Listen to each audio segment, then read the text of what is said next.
My name is Rahul Sharma.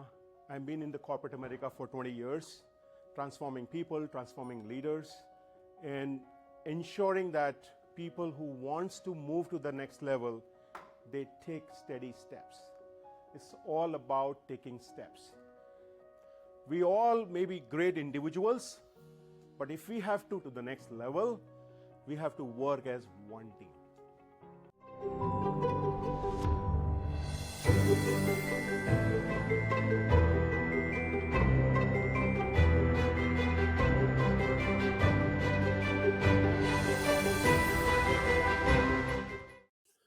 Before we get started, a quick note.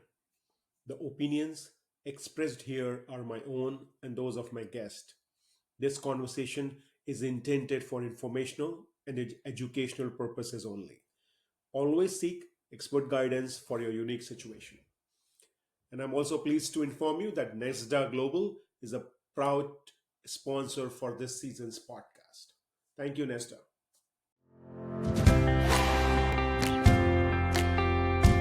Ever wondered what it's like to have an offshore team working for you right here in the Philippines? I work with a Canadian client. NESDA provides me everything from workstation, a stable internet, and HR support, and a team that feels like family. Working with NESDA's workforce outsourcing team is fast-paced, exciting, at times challenging, but that's exactly what makes it rewarding. It's an opportunity to collaborate with people from diverse culture, gain new knowledge and skills, and be part of a team that supports clients across the globe. We are NESDA Workforce Outsourcing. Thinking of expanding your global team? Email us at contactus@nesdaglobal.com. Hello, and welcome to another episode of Climb, the Confident Leader podcast, where we share stories of leaders moving from invisible to becoming an influencer. I'm your host, Rahul Karan Sharma, and today I have a guest coming in from California. He worked as an innovation leader at PayPal, as well as had significant career changes after starting his career in finance and launching a failed startup venture. He currently serves as a visiting fellow at the AI Center at San Diego State University.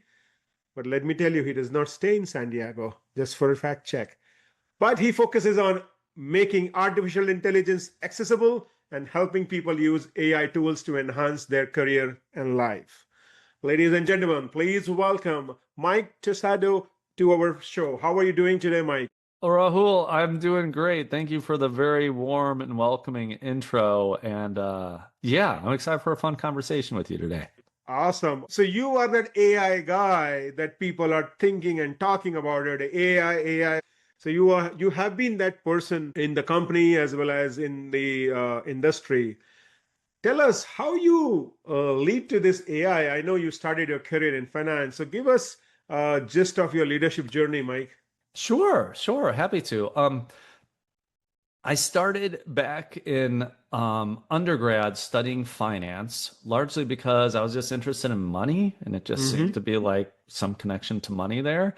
And out of school, I got a job at GE because for no other reason, it was the most expensive company, it was the largest company in the world at the time. And I'm like, and Jack Welch was like the manager of the century or whatever back in 99 when I was starting. I'm like, this seems like a good place to go. So I went to GE. I found very quickly finance and accounting weren't for me. Pivoted to the world of paper and then private equity, doing more strategy and M&A type work. And after that, just was like, I need to do my own thing. So that was the failed startup, which I'm more than happy to talk about as part. It was a marketplace for original artwork, basically. And I knew nothing about what I was doing. I mean, it was a disaster. Did that for 2 years, but that was able to get me a job at PayPal. And that's when I joined PayPal. That's really when I got introduced to the world of AI and machine learning, because PayPal, just by necessity, has been really at the forefront, especially in the world of risk and security of machine learning for quite some time. Because basically you need to, in that business, you need to be a step ahead of the bad guys. Sure. And if they are constantly is being attacked from various vectors, you need to defend that. And you can't do that through traditional computer programming. And so Sure, that's where the machine sure. learning stuff comes in. And so in many ways, PayPal was world class in certain areas of that. Got to learn about that. Eventually was running innovation for the company and got to play around with a lot of emerging technologies like augmented reality, started the first blockchain team there and things like that. But 2022, I've been at PayPal for 11 years. My plan was to be there for 1 year. Mm-hmm. It was my rebound job, and like it was way longer than I expected. And that summer of 2022, I was so excited about what was happening with like DALL-E 2. Midjourney had just come out. It was mostly on the image side was the real exciting stuff. Was playing around with GPT-3 as well. This is before ChatGPT was launched. And it was just really exciting. And so that's when I really just went all in about AI, and then eventually got connected to San Diego State and do all things in the world of AI now. Awesome. Wow. Amazing journey and a lot of twists and turns. Yeah. And I'm sure that all these twists and turns would have come with those mindset shift. It would not be that easy to move, to know that your business, you are in a failing business, then bounce back to get a job somewhere else. So I'm very sure it would not be easy. So tell us what kind of mindset shift you had to go through, Mike, to really do all these pivots and move from one place to another. And I think you had a cool job in PayPal as a building innovation. Oh, it's a great job. Yeah. Let me talk about startup first and then PayPal second, I think. Okay. So, yeah, Rahul, like when I was at with my startup, I was a solopreneur basically. Like I had engineers, but I was hiring them and I was paying them. Like, you know, solopreneurship wasn't really popular in 2009. And I think in the world of AI, it's actually going to become much more popular today. I'm seeing more and more of that. So I think it's finally having its today, but it really wasn't back then. And the business became part of my own identity. So to admit 18 months, 2 years in, this just isn't getting to where I needed to be, it was hard. It was really hard for me to do that because, again, like the business was an extension of myself. I had a good job in private equity that I was leaving to get, from going from getting paid a lot of money to zero money doing the startup thing. But it was something I was passionate about, something I wanted to do. And to admit that just wasn't getting to where I wanted it to go, it was tough. I think for me, I actually had my first kid, and that was a little bit of an incentive. I do wonder if I didn't have that kid, those life events and that changes things. It changes your perspective. It gives you a chance to like re-examine things. I don't think there's any way that 15 years later I would have still been doing that business, but like I do wonder how much longer I would have lasted before finally admitting, hey, this isn't the right thing for me to do at this time.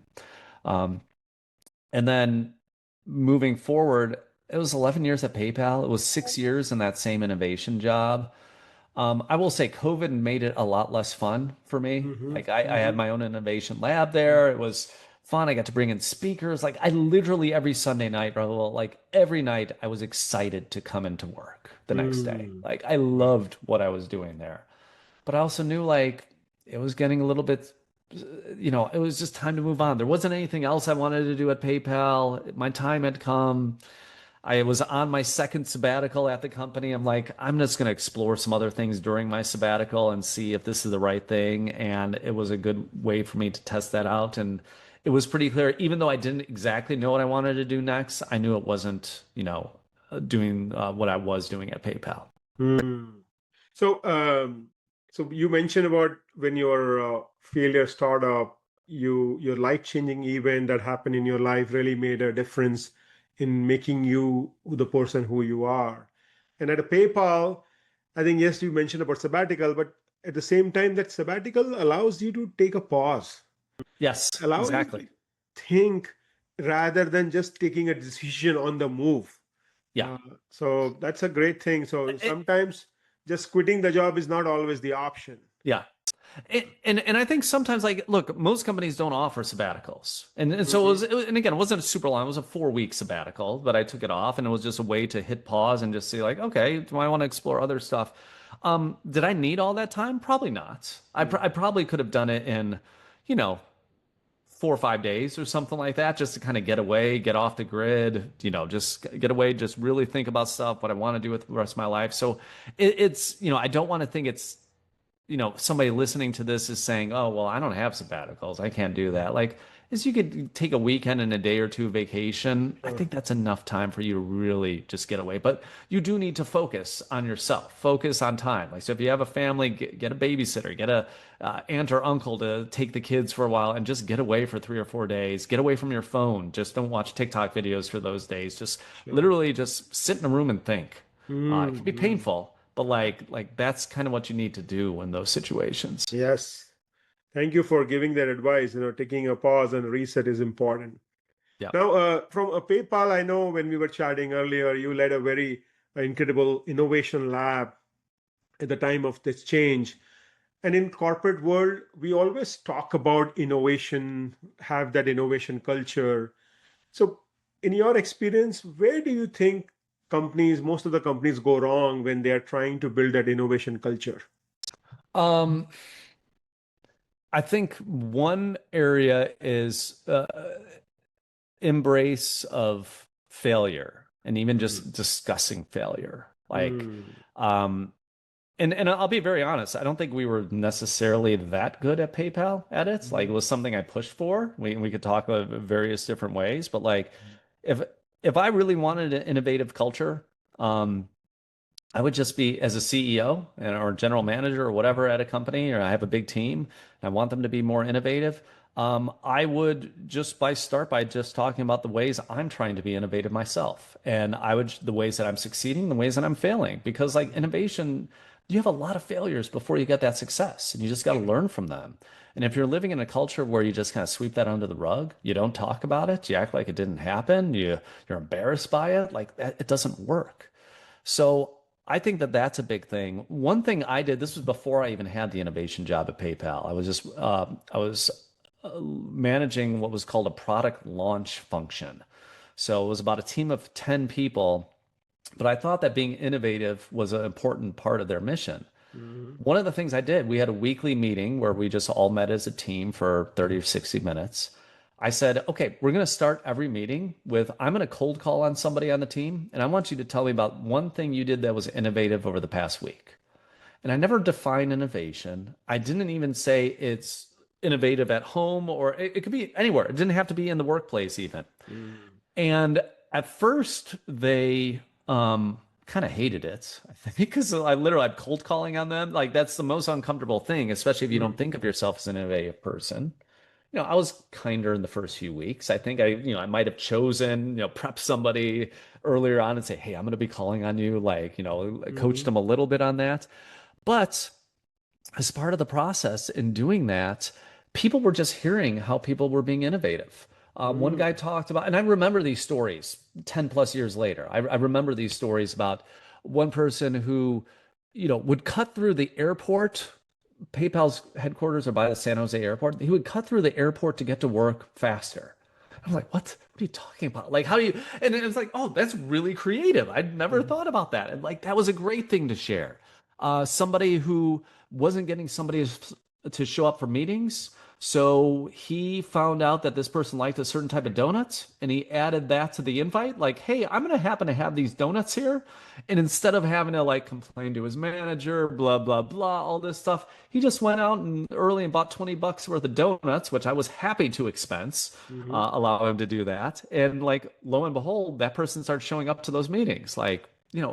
All of those kind of things, and hearing those stories from your peers lets you think about, oh, innovation, okay, I did something like that once, or that's a great idea, I could do that too. It was a way for us to all learn about each other. And so it was just 5 minutes at the start of every meeting. It was a way for us to share about that. And I think that made the team more innovative. And that could work with a team of 2 people, 10 people, or 1,000 people. You could do things like that. Wow. Awesome. I mean, that's a great start for setting up that culture. So people listening to us, don't think that innovation is a big jargon.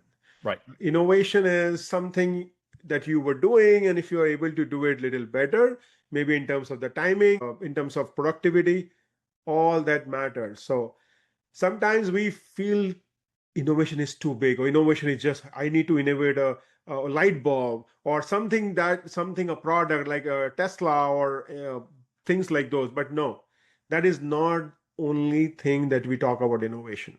So thank you for bringing that. Rahul, if I may, I want to add on to that point because it's such a Yes. great point. One of the things I got to do at PayPal was all the new hires at our headquarters in San Jose.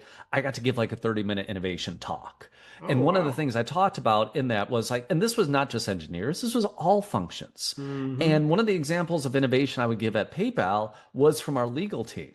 We actually had a contract and we lost a pretty big account in part because we had like an 80-page contract they had to sign.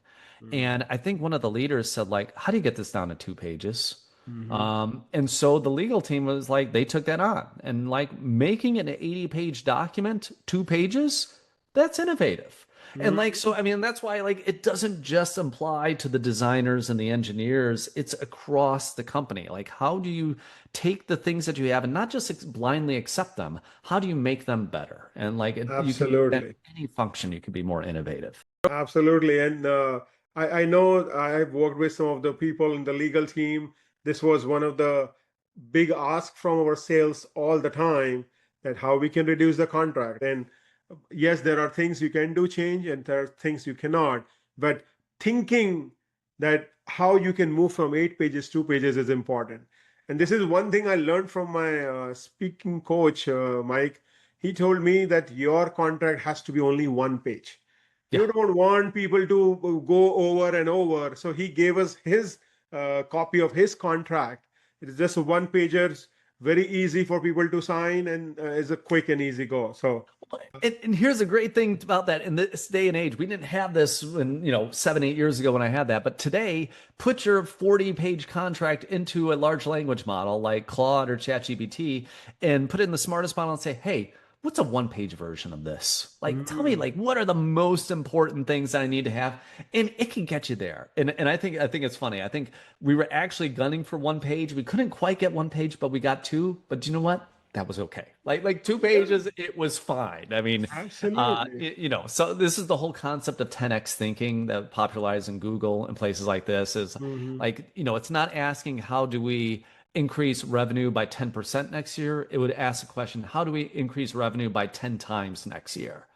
And the goal isn't necessarily to reach that, but it's to force a different level of thinking that's going to get you out of incrementalism and get you somewhere else. So even if you don't get to 1 page and you got to 2, well, do you know what? That's okay in the end. Absolutely. You already touched based on this aspect on how to leverage AI, and you gave a very good example about the legal team. People who are listeners who are not very much familiar with AI, maybe their use of AI is just merely the chat GPT version. How an organization can leverage AI without basically losing that human touch. I understand that technology is changing, but what would be your thought process on that? Rahul, the first thing I would say is I would actually follow something similar to that innovation thing that I've had with the team before. One of the best ways, the AI tools that are being built today have infinite possibilities. And naturally, as human beings, when we have something that has infinite possibilities, we freeze up. Instead of saying like, oh, this is great, like we don't know what to do in those circumstances. So one of the things we do is look at what other people do. We learn from others. We take, we borrow, we use all that kind of stuff to find out how to use these tools ourselves. Step 1 in a company is like, frankly, just allowing your employees to use these tools. So get an enterprise license for Claude or Gemini or ChatGPT or whatever. And like, that is literally just step 1. Make it okay for them to use these tools. And frankly, encourage them to do that. And how do you encourage them is to get into step 2. Slack, Teams, whatever it is that you use inside your company to communicate, create an AI channel. You and the leader, as a leader in the company, should be the first person to post in there and just say like, hey, here's a cool thing I was able to do with ChatGPT Enterprise account. Look, I did this, this, and this. Like, I just wanted to share. I want to see what you all have to have, and then have other people share and learn from each other and see this, because maybe you're, and if you're in the finance world, if you're on the accounts payable team and you see somebody from accounts receivable is doing this, like, well, wait a minute, we could do that. We could do the inverse of that, or whatever it might be. And you could all learn together from that. The tools as they are today are, for most functions, are not going to be replacing work.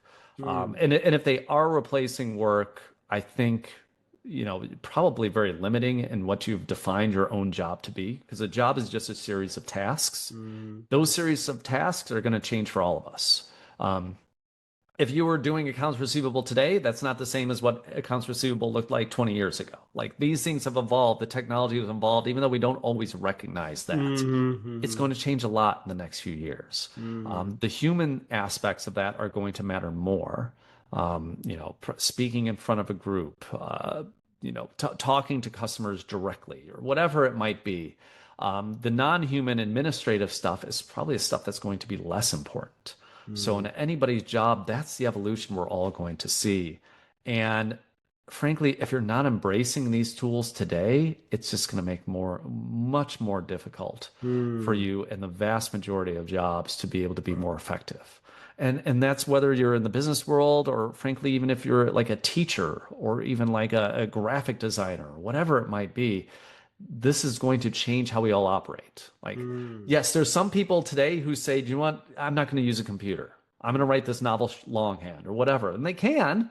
It is much more limiting, though. And the universe of people who write that way and say, like, I'm never going to use a computer, it's really small today versus what it was. Like, Absolutely. if you said, I'm not using computers, you're going to be left behind. It's the exact same thing with the world of AI. Absolutely. What I'm thinking right now is, you made a very good point that the way technology has evolved over the last 20 years, and the task that we are doing today and how it was done 20 years ago is also evolved. It's just we don't look back in time because we don't go back in time.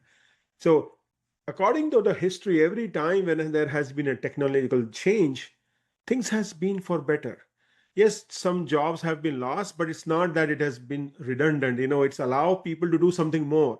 It creates more bandwidth for us. If I am using AI today, I'm able to create more bandwidth for myself to do certain things. So embrace AI. Don't just think that it is not to be used, but focus on how to effectively use. Very, very important.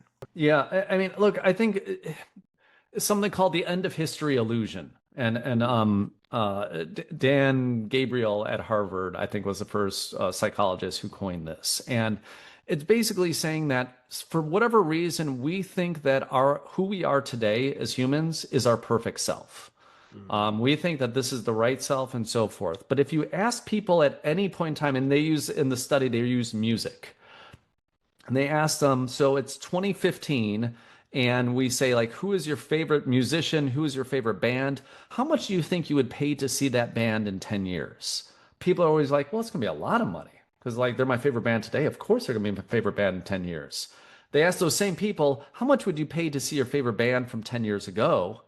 And they're always like, I don't know about that. Like, but like, we always have a hard time. We think that our self today is the right self, is the idealized self, is the stuff that has, politically and socially has got everything right, when in reality, we're just a constant work in progress.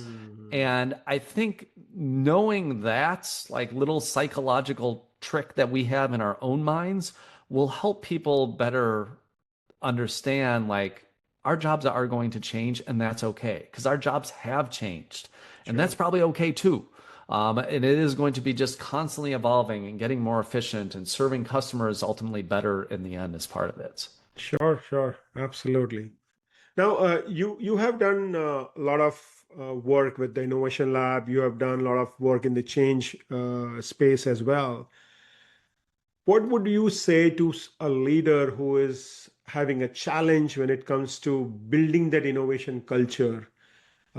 He is focusing, or she is focusing, that innovation burnout. What's what would be one grounding principle that you will share with them? Um, well, first I would ask why. Like, why is it important for you to be innovative? Like what is it that you're trying to achieve with this organizationally? Is it just because you think, Wall Street or your bosses or your investors want to see it or hear the word innovation or something? Or is there really something at its root that is critical and ultimately in service of your customers? And all of these things have to be in service of your customer. It needs to be, we're innovating because our customers count on us. And if we build these new products and experiences, we're going to serve them better as part of it. Like, so there needs to be some rooting in that. And if you have that good rationale, and you really got to ask, because I don't think it is necessarily the right thing, the right focus. I mean, for some companies, it's more about cost cutting or whatever. And yes, you could be innovative in that, but there are different ways to focus your time and energy, and maybe innovation isn't the right one. But if it is the right thing, we talked about what you could do with your teams. I think recognition is a huge thing. So when I took on the innovation job, I remember one of the things that we needed to increase was the amount of patent idea submissions coming from across our company. And when we did that, I remember saying to my boss at the time, I'm like, oh, well, if we're going to do that, I'm going to need a bunch more money to do that. She's like, you don't got more money. Just figure it out. I'm like, oh, crap. And that was the best thing she could have possibly have said to me, because it forced me to think about more intrinsic things that would reward people. And look, one of the simplest things I did was I made a PowerPoint, because I said, like, hey, can we start actually not saying what the ideas were, but just we want to increase the amount of ideas people are sending in. Can I just publish that? Can I say, hey, Sally gave this many ideas, Joe gave this many ideas, and can we just publish that monthly? And they're like, I guess so.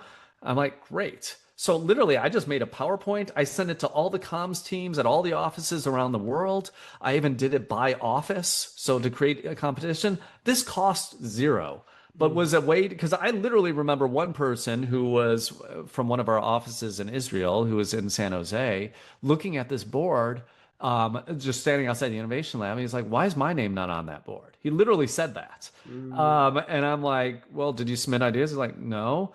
On the flight back to Tel Aviv, I think he submitted like 20 some ideas or something. On like he became a machine. It's like, wait a minute, I'm innovative. I'm like, and so it was just a way to create just some friendly like idea submissions and all that, and create it like by office or by whatever, and that cost nothing to do. And that was also a fit for PayPal culture. I mean, it's a little bit of type A personality. You think you're the best, most innovative. Like, that was a little bit of a match for the culture that we had. Yeah. Think about those kind of creative solutions for whatever your business is ultimately. Yeah, I think that's a great suggestion. So if you are listening and if you are having issue with bringing innovation, consider the idea that Mike has mentioned. And another thing is, do your introspection. How are you showing up in those meetings? Because you may not be saying anything, but probably your body language is saying more to your people.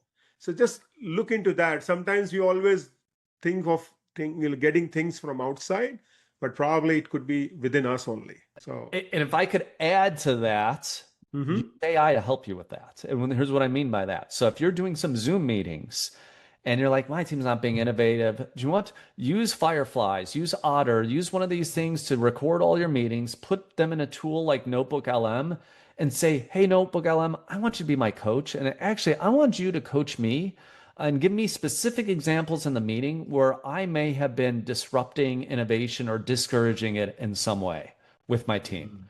In these one-on-one, and obviously get their permission to do that. And, we want to at a corporate level and a personal level. But like, that can be really helpful to do that, because we all have blind spots. I have tons of blind spots. Yeah, absolutely. I need a coach at all times with me as I'm like with my kids and how I'm treating them, and like little micro things I might be saying. I'm like, oh God, why did I do that? Like, we all do that kind of stuff. But to use AI as a way to help coach us with that, that's like one of the perfect use cases for this. Awesome. I think thank you for sharing. This was something that probably people may not be using it. Everyone is using to just more, probably the 5% of the capability of AI as of today.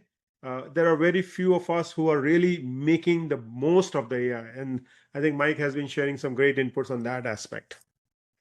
So, Mike, before we move on to our final segment, the rapid fire segment, what next for you personally and professionally that excites you right now?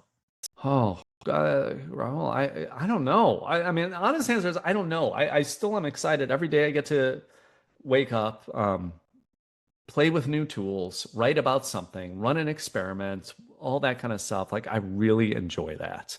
I'm also enjoying being a dad and just spending more time with my kids, which my fellowship gives me a lot of flexibility to do as part of that as well. Um, Beyond that, I don't know, man. Like that's the honest answer. I love working with startups. I'm Okay. not ready to jump back into one quite yet or anything like that. So we'll see.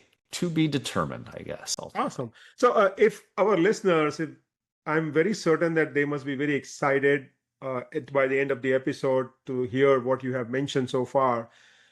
If they want to connect with you, if they want to take you as a guide, as a coach, when they are putting up their innovation team or innovation culture, is that something that you're open? I don't formally do consulting, but I'm happy to give people advice. I mean, and I really mean that. So LinkedIn or frankly, Mike Todasco at gmail.com. Just shoot me an email. And if it's a well thought out email and all that, I will, take the time to give a well thought out answer and hopefully help you out in any way. So, I'm more than happy to do that. Awesome. So we will include Mike's LinkedIn profile on our show notes. If you made it this far in listening, and you guys, so that's your bonus Correct. to you. Got it. Episode. You got my email now. All right. So now we are moving to the fun rapid fire round, Mike, where there will be 5 questions coming to you. Cool. Without thinking too much, we would like you to respond to these questions. I like not thinking. That's good. Yeah. First one, a quotation you live by. Quotation. It's funny. Literally, the first thing that popped in my head was Stalin, which I don't know. A million. What is it? A million deaths is. I don't know why Stalin. I'm really trying to do rapid fire, but what is it? A single death is a tragedy. A million deaths is a statistic. So I'm gonna go with that. I hate that Stalin was the first one, but for whatever reason that popped up. Okay, that's fair enough. We're true rapid fire here. Are you a morning person or a night owl? I am, I think, a night owl who had kids, which forced me to be a morning person. Okay, that's a good way to put it up. What's one daily routine you never skip, no matter how hectic your day is? Exercise first thing in the morning. Every 7 days a week, exercise. I have a great routine. My kids and family know it is essential for dad being happy and all this other stuff. And like it happens no matter what. Awesome. What's one leadership skill you wish someone had taught you earlier? Ooh, just listening more. I think just listening, a lot more. Well, 2 ears, 1 mouth, keep that ratio, like that kind of thing. Like I probably listen more than I had. Awesome. Final one. If your career were a Netflix series, what would the title of season 1 be? Season 1 of my career as a Netflix series. That's an awesome question. Well, season 1 would just be Boredom and Finding Love. Or something like that. Not a good title, but like honestly, I sucked at finance and accounting, but I found my wife of 20. I have to look at that 20, almost 22 years there. So nice. Like that was the one thing that came out of that. Awesome. But yeah, that would be the first season. Which I guess Boredom and Finding Love is probably not a lot of things people will click on Netflix now that I think about it. So I'll have to workshop that title. Yeah, probably, but it's not something very common too. So it's true. They're different. Boredom and love. Yeah, that's true. It kind of spikes some interest in people. Yeah. All right, before we let Mike go, so I just wanted to share my learnings from this episode, and I will encourage you listeners to put in comments your learning. What has been number 1 takeaway for you? So for me, the first one was for building innovation culture, one of the key things for any one of us is to embrace failure, and not just in the words or in the walls, truly you need to exhibit that and really make sure that it is not a just on paper, but it really makes sense. So embrace failure. Failure is something that you learn from rather than just you put things in the back burner. Number two, sabbatical. So in Mike's situation, he took a sabbatical. I understand everyone may not be able to take that, but just take a pause, take a reset, maybe 3 to 4 days, 5 days off from your devices, off from the people who brings negative energy to you. Be around the positive people. Just take a pause and reset. That will really help you in taking the next step. That if you are burnout or if you are having the symptoms of burnout. Leverage AI. Mike gave multiple examples that how to make things better with the help of AI. I really like the idea of how a coach, we can use them as a coach, how I'm interrupting people, the meetings, minutes of the meetings or call recordings, share with them, and the AI will coach you. Last but not the least, the innovation is simple. Don't make it complicated. Don't make it like a rocket science. As Mike mentioned about the example of legal department, turning an 8-page document to 2-page. Now, someone will say that that is not innovation, but that is what it is. It is not something new. But if you say an 8-page document versus a 2-page document, it is a new document. Maybe it derived from that 8-page document, but it is a new document. So that's also an innovation. So sometimes we think innovation to be too big, or probably something that what the greatest Elon Musk has done, okay, the Tesla or the green energy or any of those kind of things is what we think innovation is. But in general, innovation could be as simple as turning an 8-page document to 2-page document. Before we let Mike go, Mike, any final words of wisdom for our listeners? No, I love your summary. I was like, man, I wish I could have been that concise and saying everything as far as this Rahul. But no, look, it was a great time. I'm love to, if you ever have me back or anything, Rahul. It was a fun conversation, and people, you got my info. If you really do want to reach out to me, don't hesitate. Thank you, everyone, and a great rest of the day.